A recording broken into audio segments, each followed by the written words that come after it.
আইনজীবীরা কি বলছে, কপিল সিব্বল কি বলছে, তিনি বলছেন যে 30 তারিখ অবধি মামলাটা পিছিয়ে দিন, আমরা 30 তারিখের পরে মামলা করব।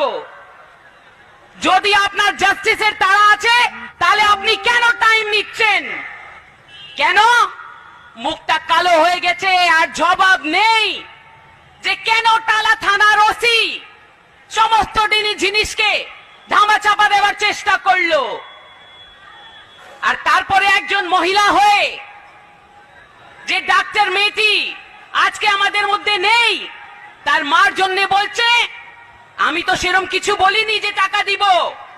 তার বাবা মিথ্যে বলছে, তার মা মিথ্যে বলছে। ওনার ভিডিও আছে যেখানে আপনারা সকলেই দেখেছেন। কি বলছেন তিনি? কি বলছিলেন তিনি? যে 25 লাখ তো আমরা